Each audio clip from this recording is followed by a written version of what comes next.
homework from the networks. The first one, I have 4 components with reliabilities. Remember, reliability is a synonym for the probability of success. Right? So the reliabilities are respectively 0.7, 0.4, 0.3, 0.4, 0.7, 0.9. If they're in series, what's the system reliability? If they're in parallel, what's the probability of system failure? I purposefully asked that in the opposite way because you could think about it in either way. So what I ended up with here was the probability of system success and probability of failure of the system in both cases. So for system success, you can simply take the product of these 4, and for the system probability of system failure, it's 1 minus that value. Because remember, it was a somewhat more involved approach to find it, and if you can get it by simply subtracting the success of the system from 1, that's the easiest way to do it. Any questions about that? Pretty straightforward. It was just to consolidate your understanding of the series, and then likewise the probability.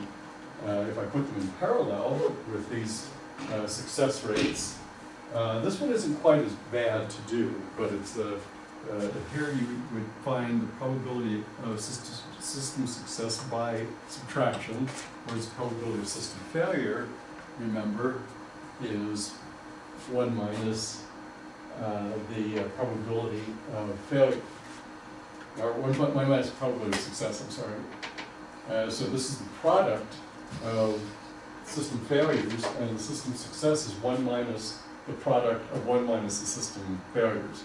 And again, you'll eventually get to it just by subtracting system success from system failure. But I think notable about this, again, I'm trying to get that point across, is same components in series, reliability is about 0.07, a little more, maybe 0.08. Whereas if they're in parallel, the reliability is almost 99%. It's a substantial difference, so it demonstrates how important it is if you can put things in parallel. I mean, yes, in parallel, rather than in series. Questions about that? Does it make sense?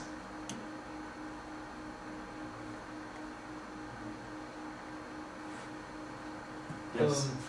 So as far as application of this, would it just seeing how redundant you want something to be, I guess? How much you can afford it redundancy. Yeah. Right. So if you want to be like 90% or whatever, I need to at least 3 parallels. Exactly. Or 1. Exactly. But I can't afford 3, so I'll use 2. That's right. And whether or not you can live with that reliability. And let's think of personnel. People who, the number of people walking around a control room who will catch an alarm. Okay, if you can afford 4 of them, and presumably they're not going to be this much of a range of reliabilities, but we could say they're the same. I mean, you probably fire these 2 guys, these 2 people. But if you can afford, the more you can afford, the better, the more likelihood of responding to alarms. That's what we think. A problem of some kind. Yeah, that's the idea behind this. Any other ideas or questions, comments, or ideas for that matter? It's not what I meant, but all right. So let's take a look at the second question then, which was to human operators or performing a task as redundant components in the system. In other words, they're in parallel. Research has shown that the human reliability for the task they're performing is 0.8. Is the reliability of the system, plus the system reliability of 1 through 10 redundant operators. How many operators would optimize the trade-off between system reliability and the number of operators required? So, first thing we do is we take a look at the two operators in parallel, and system reliability at 0.8 is 96%. That's pretty good. And then going through the same operation with up to 10 in parallel, it obviously asymptotes to 1, because that's always what's going to happen, is if you keep adding system components, it'll asymptote to 1. Question is, if I'm paying for these guys, if I have operators and I'm paying them salaries and benefits and all of that stuff, is it worth it to get from 96% reliability to 99% reliability for hiring an extra guy? Well, I can't tell you that from this. I mean, there's no way to figure that out from this data. But if you have, that's when it would be important to look at, well, what's the cost associated with a failure, and what's the cost associated with salary and benefits for an extra operator. If the cost of a failure is so great that you want to gain this extra 3% reliability, it might be worthwhile. And if the operators aren't particularly, if they're technicians that aren't particularly highly paid, then maybe it's worth it to put a third one on, even if they are highly paid. Beyond 3, it's unlikely, because we're going from over 99%, and then we're asymptoting to 1. We're talking about hundreds or thousands of a probability, and that's probably not the valuable to add more than 3. It's the third one that you would have to do the cost benefit analysis on, because that is an improvement there of 0.03 of a reliability point, and depending on the outcome, that might be worthwhile.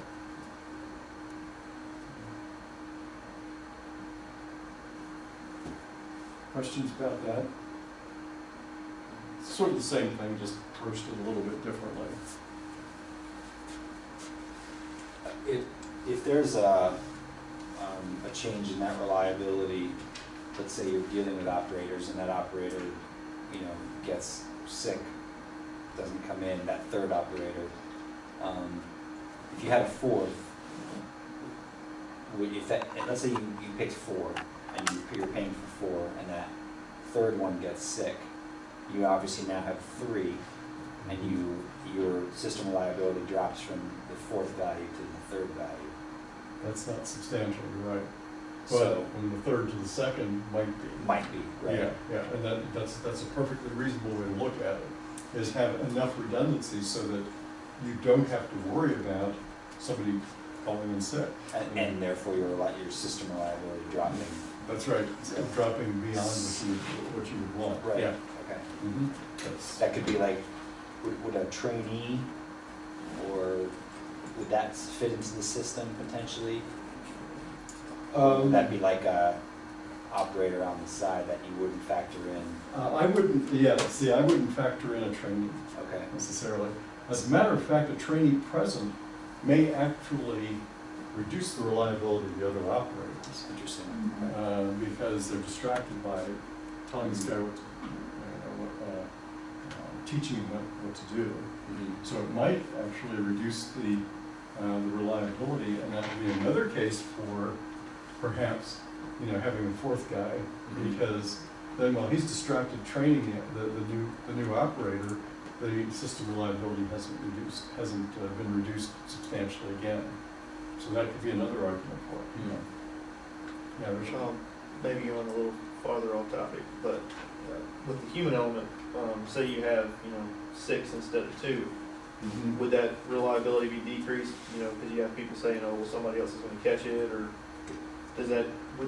As far as the human factors go, getting to a point where it's just nobody's going to look at it because someone else is going to look at it. And that would be a possibility. You would have to. That would require some sort of administrative. That would probably require some kind of a reward system, so that everybody's scrambling to get to it first. Right? I mean, you don't want to make it competitive to the point that they're harming each other or anything like that.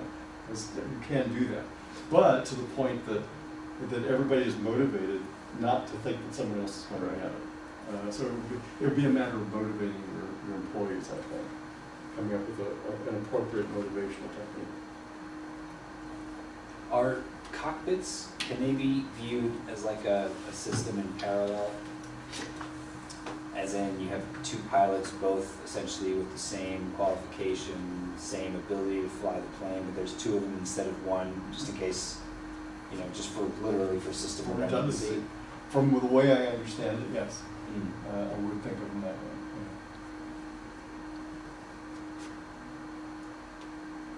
I think I read navigators. Were navigators, did they have the same training as well, or not? I don't know if it was the same, but in my view, that would be another set of eyes that, you know, maybe they did the analysis and it, you know, 99 to approaching 1, so you don't need to get rid of them. Well, there's a lot of reasons. Does anybody know that if let's say that because I don't know the answer to this, but if the pilot and the co-pilot were both incapacitated for some reason, were navigators qualified to fly the airplane? No. They weren't, okay. Then it wouldn't be a true redundancy, I wouldn't think.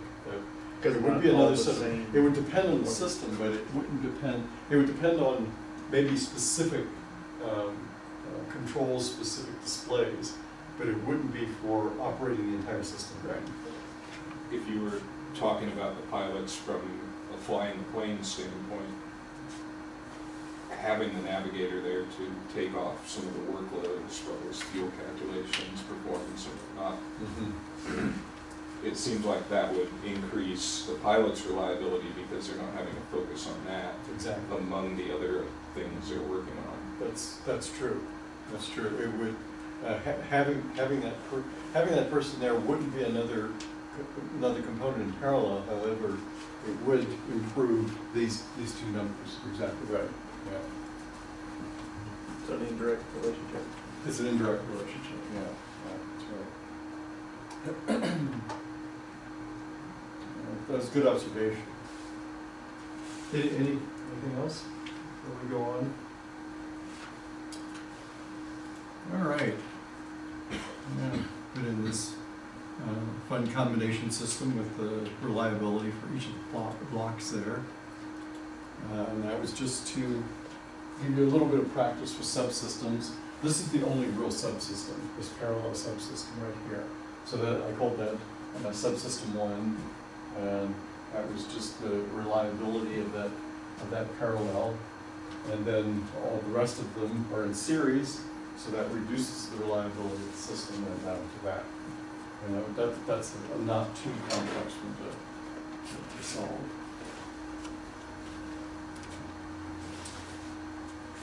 Now, questions or comments on this one? Okay. Now, let's take that same network and say that we have these mean time between failures for each one of the 5 components. And let's say that we want to try to compare the exponential Poisson binomial operating for 200 hours. You have to have time of operation because exponential Poisson binomial all require that. Require the exposure time. So, take a look at that, and it's the same, the subsystem 1, and then for the system, the entire system, given these MTBFs. So using the exponential, the Poisson, and the binomial approximations, operating for 200 hours. And here you have to, for Poisson binomial, obviously you have to set x equal to 0, and then take 1 minus that to get the probability of 0 failures. Probability of 0 failures is the probability of success, or the reliability. And you compare them to 4 decimal places, exponential and Poisson, we expect it to be identical because of the fact that they both reduce to the same formula. binomial, the system, subsystem success is the same, and then it's different at the 10,000 place, one decimal place, or one, yeah, 1/10,000th difference. Very, very close approximation using binomial in these cases. Okay. And by the way, I should have blocked out the numbers here, I was lazy, because these numbers don't apply anymore, because I gave a new reliability figure.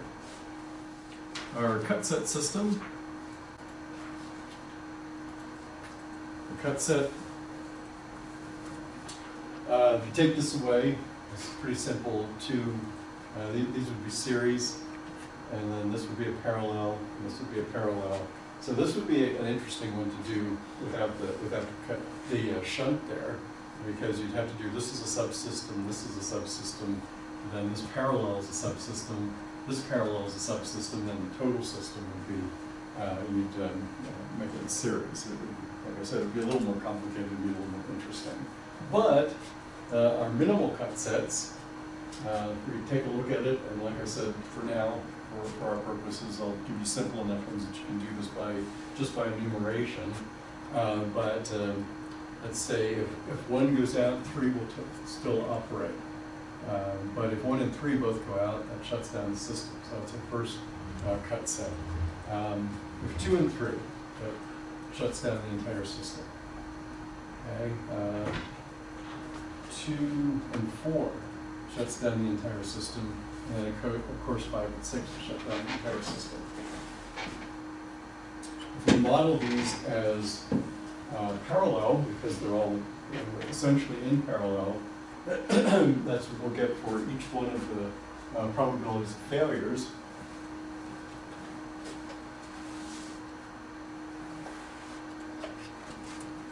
Probability of failure is 1 minus the reliability, probability of success for each one of those components.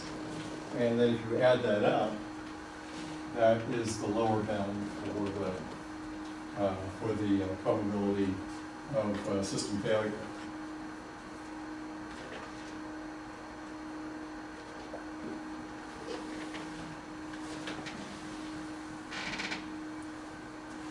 Okay. And then finally, this is my critical path. Question. And you have A, E, and H, B, C, F, and H, B, D, G, and H,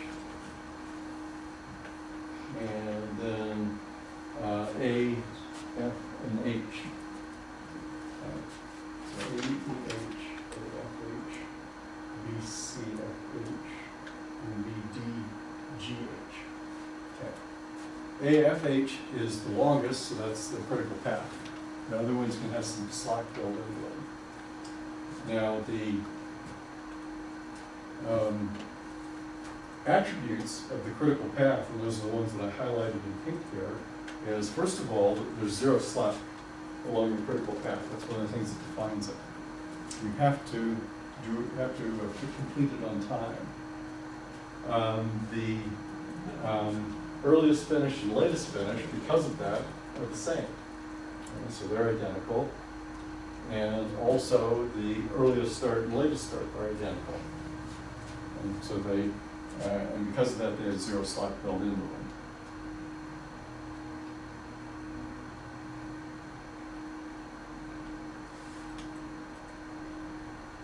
Can't think of anything else interesting to say about that.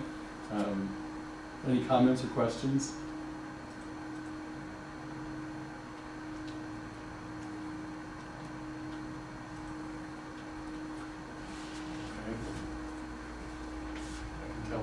Level of enrapture with critical path methods. We'll move on. Are these used to identify the parts in a project where you identify how much slack you have? Yeah, that's exactly what it is. It's project planning, so that you know where you must stay on schedule. It's a scheduling technique. So the latest I could go on activity D is 10 days? activity D. Yeah, you could let that slip 10 days, exactly. If these durations are days, you could let that slip 10 days and still be on track. And is it cumulative for every activity? Yeah, it is, because remember that we work backwards to determine latest finish, and because of that, you work backwards, so it is cumulative, yeah. So with that slack built in, is that you can miss, or extend that one 10 days, and then the next one 8 days, or is it, once you've extended that one the maximum of 10, like you don't have any more slack in any of the other steps? You understand what I'm Yes, saying? yes, I do. Once you have, I guess is the No. slack cumulative, like is it total, Yeah. like you can delay it, you know? is that what you were asking, Kyle? Yeah. Whether the slack was cumulative? I think I misunderstood your question. No, because once you push that activity to 10 days, Does it affect everything else down the road? then going forward, it doesn't allow you any slack. though. Okay, so you can miss For any 2 other- on that one. Yeah, And then you can only miss 2 on the other one. that's right, yeah. So you start taking away slack days, you have to take them away from the subsequent Okay. activities along the path as well. Yep, exactly. Yeah, I misunderstood your question, so that's the right one. All right, this one I guess I was getting kind of cute, but I thought it was interesting at the time. And I always regret that. But anyway, what I thought might be interesting is to see what the confidence interval might be on a simple system. And this is a simple series system.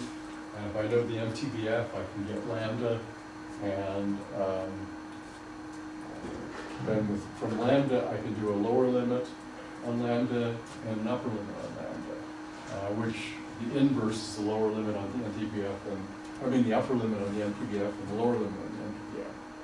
Okay, this is the probability of system success given this lower limit on lambda, upper limit, and this is the probability of system success using Poisson on this upper limit, lower limit.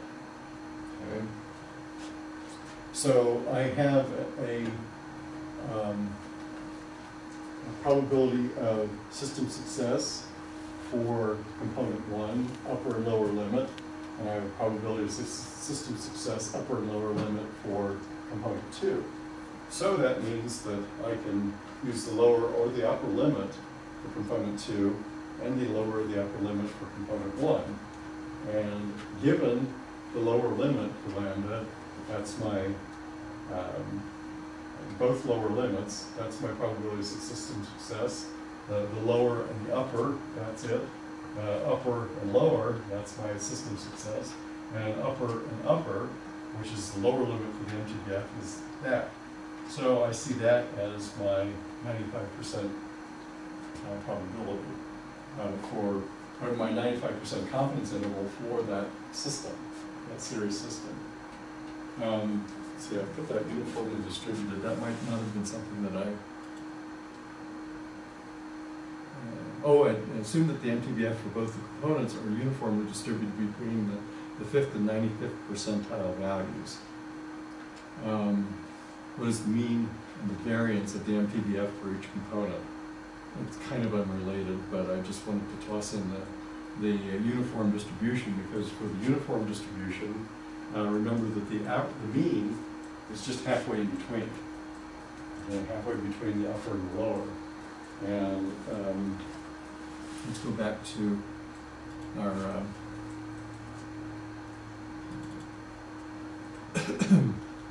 the uniform distribution.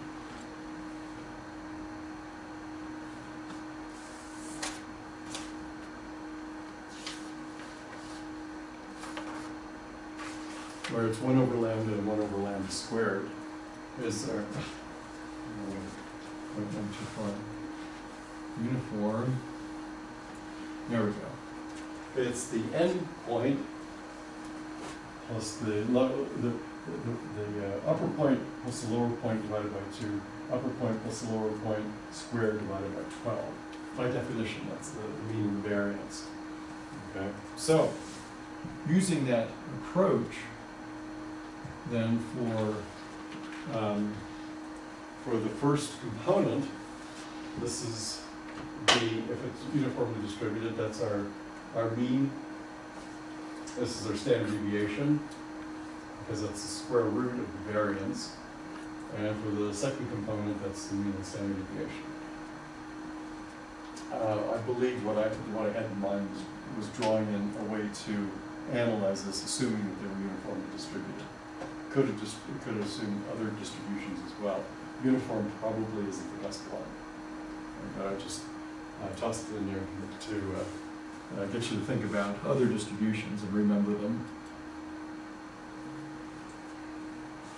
Questions or comments about that? It's a little convoluted, I guess, but that's why I put all these notes in here, so it would be obvious what was going on in each one of the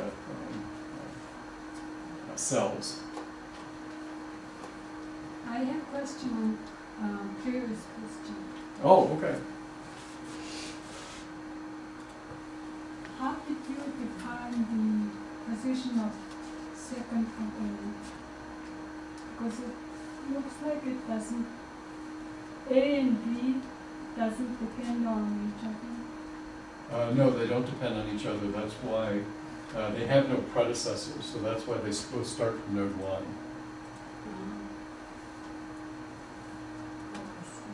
Does that work? Yeah. Okay.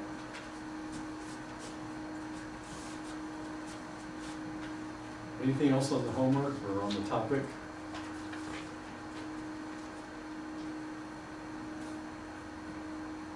Okay.